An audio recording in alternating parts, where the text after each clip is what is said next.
Welcome to Cut the Crop, keeping you in the know about everything you grow. Researchers, growers and other interesting folk delivering insights and information on topics ranging from agronomy to profitability. Brought to you by the Foundation for Arable Research. Hello and welcome. My name's Alison Stewart and I'm your host of this session of Cut the Crop. And today my guest is a GLC Pathfinder farmer, Hew Dalrymple, who many of you will already know. Welcome, Hew. Thanks, Alison. Yeah, good to be on. Yeah, thank you. Now, before we start talking about the whole Pathfinder farm sort of initiative, let's just talk about your actual farming business. Maybe just describe the farming business that you operate with your brother, Roger. Yeah, okay, cool. No problem. Look, highly diversified, I think, in terms of the sort of average farm in New Zealand. We've got multiple enterprises. There's a reasonably large forestry division on the farm. And we have a fresh vegetable, a processed vegetable, arable, lamb trading, beef trading, a little bit of breeding units in both breeding units in sheep, and custom grazing for people, and until recently, a quarantine export business. Multiple things happening across the farm with multiple managers running the different divisions. So sounds complicated, but when you break it down into their sort of responsibility areas, it seems to work quite well. Yeah, and you oversee the arable component and the vegetable component. Yep, arable, vegetable, forestry. Yeah, that's my area and a bit of development work. So yes. Okay, so you put your hand up to be one of our Pathfinder farms. And for those listeners who don't know anything about that, that's an initiative through our Growers Leading Change program, where we were looking for farmers to put their hand up and try something different on their farm to see if they could improve their efficiencies. So why did you put your hand up, and what's the focus of your project? I suppose I wasn't leaping out the front gate looking to put my hand up, but when I got questioned about it, I thought I quite like this project where it came about historically from harvesting actually a piece of maize ground, and the yield was quite exceptional. And I thought, well, it was over about a quarter of this field. Why is that? So we did some soil testing post-harvest, and everything, micronutrients, macros, the whole lot were all of a really good level. The whole lot were of a good level. And I thought, well, that's got to be a bearing on it because it was an irrigated ground, so moisture was relatively consistent. Obviously, all the other things that were above ground were the same heat units and sunshine hours. And so really it came down to from the soil down, in my view. There wasn't disease in one part or the other, so you once again soil down. So I thought, we know there's variation in our paddocks by soil testing, and historically we've done a few intensive testing regimes which are costly. But I thought, let's see if we can have a look at this as a Pathfinder opportunity to maybe target areas that I guess are poorer performing or yielding, and is it easy enough to come up with a resolution? One, to find out the problem. Two, can we resolve it relatively financially effectively? So that's what was behind it all. This fantastic yield in one area of the paddock, brought about. You knew it was a good yield, but fortunately, yield monitors and combines made it very clear that this difference was significant. We were dealing 19 tonnes of maize grain yield in that sort of volume in here, yet the rest of the field was down in the 14s, 15s. So that's a big difference. It's not just a discrepancy of a tonne or two. So got me quite excited, and that's what brought the project on. So, yeah. Yeah. Obviously, you chatted to the farm researchers and you came up with a plan to be able to sort of, I guess, evaluate what the situation was. So how did you go about doing that?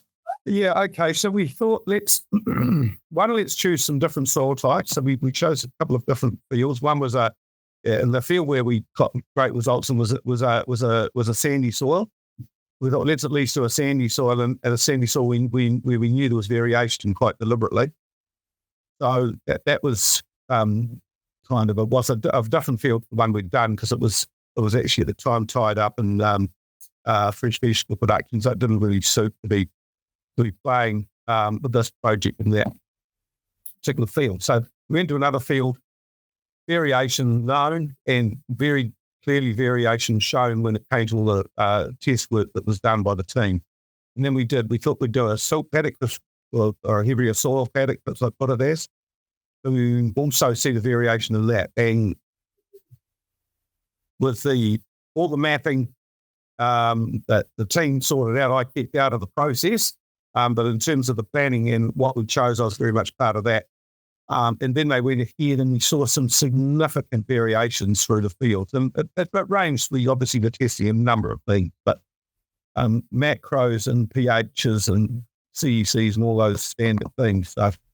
So what was the technology that you were using? Because I think you used, a few different types of mapping technology. Yeah, well, we had the EM mapping going, and then there was a gamma ray to test that. And the EM mapping has been around a while, but we wanted to sort of combine all these things and overlay them. And then the gamma was a new one I think I'm right, it's coming out of Canada or certainly North America anyway, from research there. And then to ground truth everything, we obviously did soil tests. So that was the baseline for seeing how all this other stuff was really working. And I guess, and also, we did satellite as well. Satellite photography to overlay that over all this to see how we could pick up differences in what would I call it? The electronically efficient. It didn't need to be electronic, but in a manner that we could do intensive testing of paddocks and see variations, and by default, good decision making for future crop import. Yeah. So of the technologies that you tried, was there one that was better than the other, or were they all much of a muchness? Look, I think my take on it is, I think I think probably for what I was looking for, the gamma's got the greatest potential looking ahead. The gamma wasn't close to the ground truthing of the soil test, but what it was consistently different. That, to me, gives us a bit of promise with some technology like that. And I thought, well, this could be, these software writers and so on could work on that, and we've got that potential to turn that round, so we could get enough. I think potentially we could get enough use out of that gamma to ultimately give us a relatively cheap form of intensive soil testing. And so what were the results, and what did they tell you? And they told us that farming's a difficult place to be because there's a hell of a variation in your business. No, look, it's like, to me, it's like what they tell us. We know when we sit on our combine in particular, or even our sprayers, so we see our paddocks vary, and we know they vary, and yields vary. And these told us exactly the same thing with our soil. They vary. We can't alter some things quickly. Organic matters are slow to change. CECs can be changed, they're slow to change. But that's a very, very long-term investment unless you've got a lot of organic matter handy and you can change it. But other than that, we've got the macro micronutrient thing we can play with, not cheaply, but quite easily, because we need to, I think, particularly when you're irrigated, we are irrigating, particularly we can remove one of the shortcomings very often in crop growing. It can be a moisture deficit. So if we've got that, we can almost say, let's look at a bit of a hydroponic type approach from our point of view. So if we can place the right material at the right place and right time, then we've got, I think, a significant opportunity to improve the poor areas and the good areas. Don't get me wrong, the good areas, but they should need less investment going into them than the poor areas of your business. So I mean, the whole idea is to try and even out, and make your paddock more consistent. And so presumably you're taking that information from, the sensing work that you're doing, and you're then applying variable rate applications of water and fertilizers. Yeah, look, principally it's about the fertilizer. It's about the soil more than the water at this point. So I hope the moisture thing you keep nice and even for the crop. So yes, but the leveling out of the nutrient supply or demand on a crop, in case your crop's different, obviously they're requiring different product, but a product uptake, I should say. So yes, we are. But it's not necessarily even the paddock up. Maybe that some area is never going to be because of its type of soil. And you may have heavier clays in the same field where you've got sands, and we have that situation, and we would have a different setting of where we think a yield potential would be in the different soil type. Okay, so in fact, you could make a decision to put less inputs onto some parts of the paddock. So that's absolutely right. In terms of different soil type, even not trying to make everything the same in the paddock, but trying to make what that area we think's yield potential can ultimately achieve. So if it's below it, because of nutrients, and so we can spread separately there. So we had an internal round the table discussion just last week, actually, about what we're going to do with this year. So the plan at the moment is we're going to try and do what we can to formulate a fertilizer base input for different areas, because it's quite complex to go over the whole thing with a brew that doesn't suit area X but does suit area Y. So that's the difficulty of it. As part of our thinking, if the requirement is a fertilizer that's got good retention, and you'd say generally in our country, peas, phosphate's good retention one, sulfur's a bit mobile, obviously N is a mobile product, so they don't really come in. Well, they do come into it, but obviously N's more of a crop feeder. And so what we're trying to do is customise certain areas of the field, believe it or not. We'll go and do brews there. So it's going to be variable rate, but there's going to be variable sections within fields, as opposed to the same product being put on at a different rate. Okay. We think you're going to have to take that approach. So, okay, slightly higher cost, because we'll be, and we're dealing with micronutrients in this too, so the whole gambit. We'll try and fix any area up, and we'll customise that area inside the field. That's our approach to it at the moment. So it will mean a number of passes. So a little bit costly in terms of application, but let's see what the outcome's like. So that's the planned approach. With the likes of lime, we'll just enter the map into the tractor's computer, and it will be applied according to needing half a ton, 1, 3, 5, 10, whatever the figure needs to be. That's kind of easy. And if it's straight phosphate, once again, reasonably easy. But when it's all the other things in there, quite separate rows. So we're sort of doing a two-pronged approach there. The likes of the lime product, we'll spread it over the whole field as needed with the variable rate equipment. Yeah. I mean, obviously, you're a FAR GLC Pathfinder farm. How can other growers find out about what you're doing? We had farmers on the farm, and what's going to interest them most is when we do it and we see some results. But my view is, that's cool, and that's when that's what will interest them most. This is what it was like. Now this is what it is like, and then everything links back to, well, how's the yield doing? How's the yield?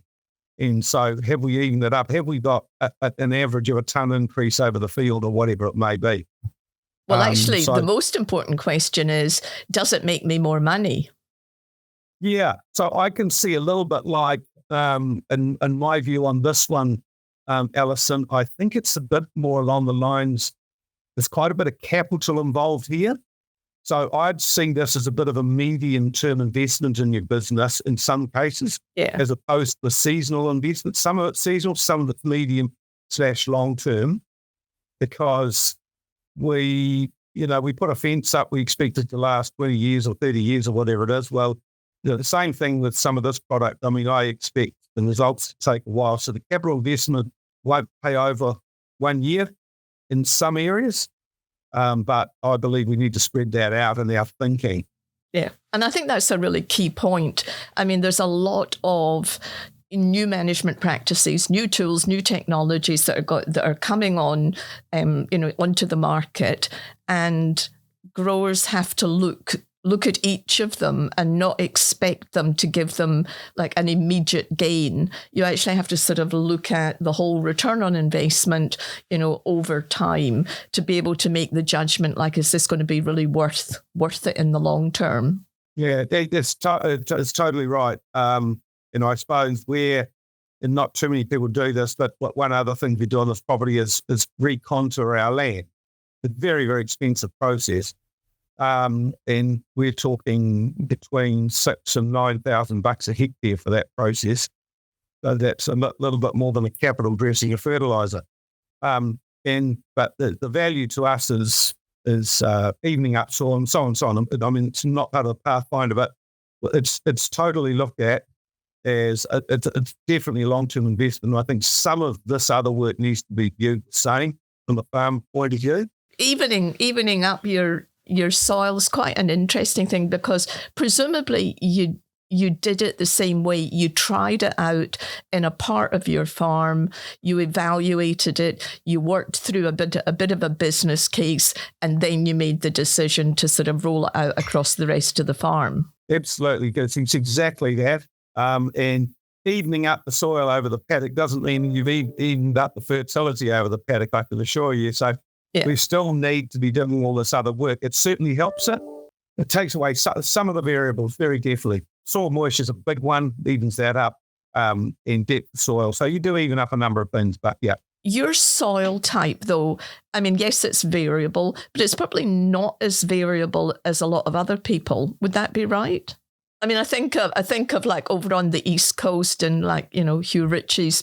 I mean, he's got so much variation going on in his farm.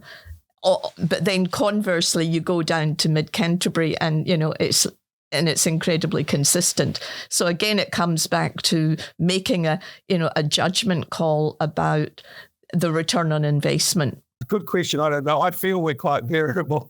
I mean, we've got very different soil types, but then they're in different areas. So that's variation in itself. So we're down on river silts 1 minute, and then we're on sands and sort of 2 or 3 sand types. So, but it's within the field, there's 2 or 3 too. And it's not just one field's that, and next field's that. They're all variable within the field. So, yeah. Funnily enough, probably our sands are less variable than our silts. Yeah. The silts have little strips of thing, a higher gravel in it, and gravel sort of soil, but it gives us a different thin layer of moisture retention, all those factors come in. But yeah, good. I don't know. I think we're not too different to others. But so you've got the 2 paddocks. You're going to do a little bit more work this season. And is that basically the sort of project finished? And then it's really up to you to decide how much you want to roll out, as a change in management practice and, or what? I mean, how do you see this playing out over the next 3 or 4 years? Well, I would say in this case, Alison, that I think for us, the minimum would be looking to go and retest the areas that we're going to apply different rates and types of fertiliser on, and do that for a minimum of 3 years. If we need to top up, or if we found we haven't got it quite right, that's not quite balanced, then let's go again. I think a minimum of 3 years would be my take on it. And then after that would be a time to start saying how serious of the yields move. That's sort of my period of time. I think it's a reasonable period of time where where I'd expect to see some performance improvement. Excellent. Good. Thanks very much. Any other final comments that you want to make? It's always exciting. I always wonder what's coming next in this farming game. And I love it, because if someone told me one day we might be able to measure our soils with a thing running over it electronically, measure our soil nutrients, I'd probably have laughed at them not that many years ago. And here we are. It's here now. It'll get better and better. It's exciting. And I don't know what's next. Something's going to come out there and say, look at this. This is cool. Oh, So, absolutely. Yeah. I mean, there's a lot of technology in other industries that will be applied into agriculture, so it might be developed, in a sort of IT type of industry or construction. And then some clever person will work out that you can take that technology, you can apply it into agriculture and add value. So the whole technology space is just going to get bigger and bigger. Very exciting to me. And very interesting to read the massive wealth increase in the middle of, the people in middle income in India and China in particular, and Asia going up so massively. They're talking so much more money available to spend on, I guess, good food. So we've got lots of opportunities in front of us. So, yeah. Excellent. Exciting. Great. Thanks very much, Hew. No problem. Yeah, and thank you, listeners. Have a great day on the farm. Thanks for tuning in to Cut the Crop, presented to you by FAR.